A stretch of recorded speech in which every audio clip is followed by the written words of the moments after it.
जय जोहार, नमस्कार संगवारियों, स्वागत है आप सभी का छत्तीसगढ़िया न्यूज चैनल में। खबरों की तरफ बढ़ने से पहले एक नजर सुर्खियों पर। छत्तीसगढ़ में न्यूनतम समर्थन मूल्य धान खरीदी के लिए 2600 रुपये पहुँचेगा और प्रदेश में डायरेक्ट भर्ती के लिए प्लेसमेंट कैंप का आयोजन किया जा रहा है। कॉलेज में छात्रों की भर्ती प्रक्रिया हुई शुरू। प्रदेश के स्टार्टअप कंपनियों ने 4 अवार्ड जीते। आइए जानते हैं अब खबर विस्तार से। आदिवासियों के उत्थान के लिए संघर्ष करने वाले महान जननायक बिरसा मुंडा की पुण्यतिथि पर राज्यपाल अनुसुईया उइके तथा मुख्यमंत्री भूपेश बघेल ने अपनी श्रद्धांजलि अर्पित की है। राज्यपाल ने अपने संदेश में कहा कि बिरसा मुंडा ने महाविद्रोह चलाकर तत्कालीन ब्रिटिश साम्राज्य को चुनौती दी। न केवल देश की आजादी के लिए संघर्ष किया कि आदिवासियों की सामाजिक और आर्थिक लड़ाई भी लड़ी। वहीं मुख्यमंत्री जी ने अपने आवास पर बिरसा मुंडा के बलिदान दिवस के अवसर पर उनके छाया चित्र पर माल्यार्पण किया और उन्हें श्रद्धांजलि दी। श्री बघेल ने कहा कि आदिवासियों को उनका अधिकार दिलाना और उनकी स्वाभिमान की रक्षा करना बिरसा मुंडा जी को सच्ची श्रद्धांजलि होगी। मुख्यमंत्री ने बिरसा मुंडा के कार्यों को याद करते हुए कहा कि आदिवासियों को संगठित रूप से जल जंगल जमीन के अधिकारों के लिए आंदोलन किया और उनके त्याग और समर्पण की भावना आज हम सबको प्रेरित करती है। छत्तीसगढ़ राज्य के स्टार्टअप ने बेहतर प्रदर्शन करते हुए विभिन्न 4 कैटेगरी में पुरस्कार प्राप्त किए हैं। स्टार्टअप कंपनियों को प्रोत्साहित करने के लिए 8 और 9 जून को स्टार्टअप रोबोटिक्स एंड ऑटोमेशन के द्वारा बेंगलुरु में कॉन्क्लेव का आयोजन किया गया था। मिली जानकारी के अनुसार स्टार्टअप के लिए इंदिरा गांधी कृषि विश्वविद्यालय सर्वश्रेष्ठ इंक्यूबेशन के रूप में चुना गया। उल्लेखनीय है कि छत्तीसगढ़ के 12 स्टार्टअप कंपनियों ने अपनी भागीदारी दी थी। मुख्यमंत्री भूपेश बघेल और उद्योग मंत्री कवासी लखमा ने ये सम्मान पाने वाली राज्य की स्टार्टअप कंपनियों और अधिकारियों को बधाई दी। दक्षिण पूर्व मध्य रेलवे के द्वारा दुर्ग जिले के जंजरी में सोलर पावर प्लांट का स्थापना किया जा रहा है। Railway energy management company limited के द्वारा ग्रीन एनर्जी को बढ़ावा देने के लिए 200 करोड़ रुपए की लागत से यह सोलर प्लांट बनाया जा रहा है। 77 एकड़ में लगने वाले इस प्लांट की क्षमता 50 मेगावाट होगी। यहाँ पर 1.5 लाख से अधिक सोलर पैनल लगाए जा रहे हैं। इससे बनने वाली एनर्जी का उपयोग रेलवे के द्वारा पावर ग्रिड के माध्यम से किया जाएगा। रायपुर रेल मंडल के वरिष्ठ विद्युत अभियंता अनुराग तिवारी ने बताया कि भारतीय रेल के द्वारा देश भर में इस तरह के संयंत्र स्थापित किए जा रहे हैं और इन जगहों का उपयोग उन क्षेत्रों के लिए किया जाएगा। माफ करिए, इन प्लांटों का उपयोग उन जगहों पर किया जाएगा जहां बिजली की कीमतें अधिक है। गौरतलब है कि इस प्लांट के बन जाने से रेलवे को जहां करोड़ों रुपए की बचत होगी तो वहीं दूसरी ओर इससे प्रदूषण भी नहीं होगा। अनुमान के मुताबिक अक्टूबर के महीने से इस संयंत्र से रेलवे को बिजली मिलने लगेगी।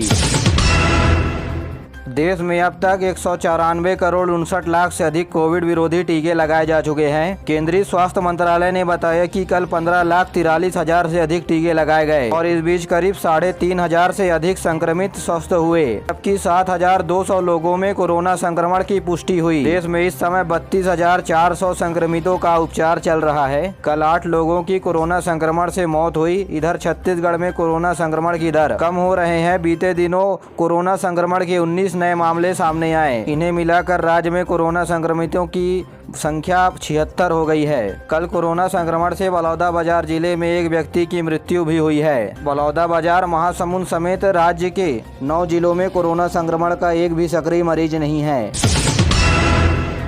मुख्यमंत्री भूपेश बघेल ने कहा कि केंद्र सरकार के द्वारा न्यूनतम समर्थन मूल्य में की गई बढ़ोतरी बहुत कम है। न्यूनतम समर्थन मूल्य कम से कम 200 रुपये बढ़ाना चाहिए था। उन्होंने ट्वीट करते हुए कहा कि धान के न्यूनतम समर्थन मूल्य में 100 रुपये की बढ़ोतरी हुई है। वहीं छत्तीसगढ़ सरकार 9,000 रुपये की प्रति एकड़ इनपुट सब्सिडी दे रही है। इन सभी को मिलाकर छत्तीसगढ़ के किसानों को 2,040 रुपये प्रति क्विंटल धान का MSP मिलेगा और ऐसे में न्यूनतम समर्थन मूल्य बहुत कम है। केंद्र सरकार ने किसानों की आय दोगुनी करने का वादा किया था, लेकिन समर्थन मूल्य में 100 रुपये की बढ़ोतरी हुई है। डीजल, खाद, बीज, उर्वरक के दाम बढ़ने के चलते किसानों की लागत मूल्य बढ़ गई है। आने वाले खरीफ फसल सीजन में छत्तीसगढ़ सरकार धान को 2600 रुपये प्रति क्विंटल की दर से खरीद सकती है।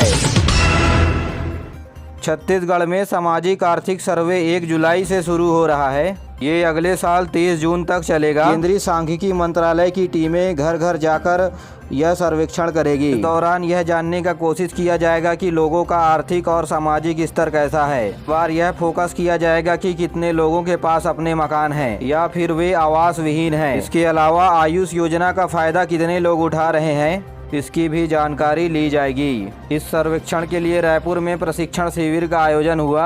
आज योजना आयोग के सदस्य डॉक्टर के सुब्रमण्यम ने शिक्षण शिविर का उद्घाटन किया। इसमें NSO SOD तथा पश्चिमी क्षेत्र के उप महानिर्देशक RC गौतम भी उपस्थित थे। कार्यक्रम में राष्ट्रीय सांख्यिकी रायपुर के द्वारा उप महानिर्देशक रोशन लाल साहू ने की। इस 3 दिवसीय प्रशिक्षण शिविर में रायपुर, दुर्ग, बिलासपुर और अंबिकापुर के क्षेत्रीय सांख्यिकी कार्यालय के प्रमुख, सांख्यिकी क्षेत्रीय तथा निर्देशालय के अधिकारी एवं कर्मचारी भाग ले रहे हैं।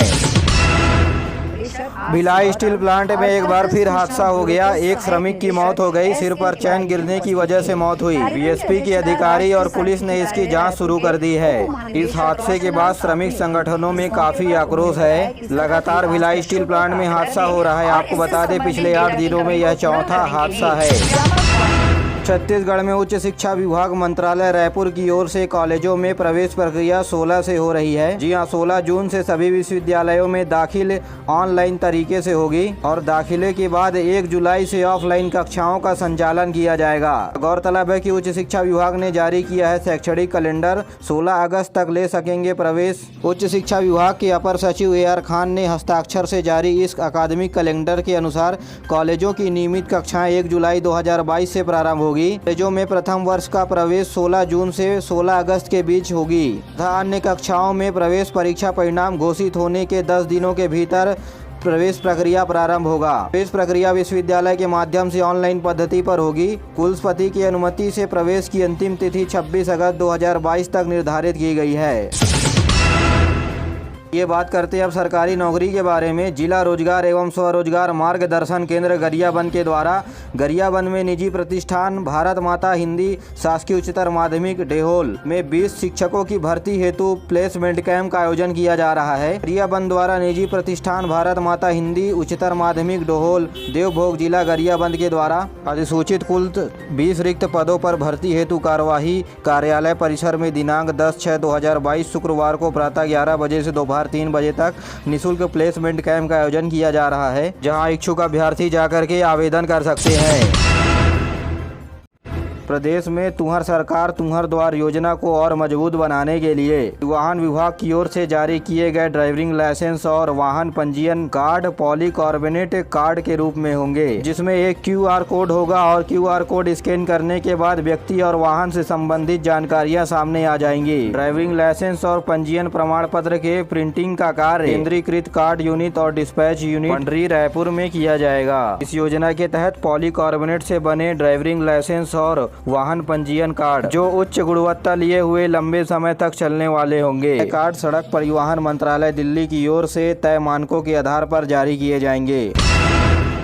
जांजगीर चांपा जिले में मोबाइल गुम होने के रिपोर्ट में कार्यवाही करते हुए साइबर ब्रांच की पुलिस ने 104 मोबाइल बरामद किए हैं। मोबाइल धारकों को पुलिस अधीक्षक के कार्यालय में बुलाकर मोबाइल को सौंपा गया। SP विजय अग्रवाल ने बताया कि विभाग मोबाइल गुमने और चोरी होने की शिकायतों को साइबर सेल की मदद से सफलतापूर्वक निराकृत कर रहा है। इसी कड़ी में मोबाइल वापसी की जा रही है। छत्तीसगढ़ में 5 साल बाद SI यानी सब इंस्पेक्टर प्लाटून कमांडर समेत 975 पदों पर भर्ती होगी। इस बार PSC के पैटर्न पर होगी परीक्षा। 4 जून से भर्ती प्रक्रिया होगी शुरू।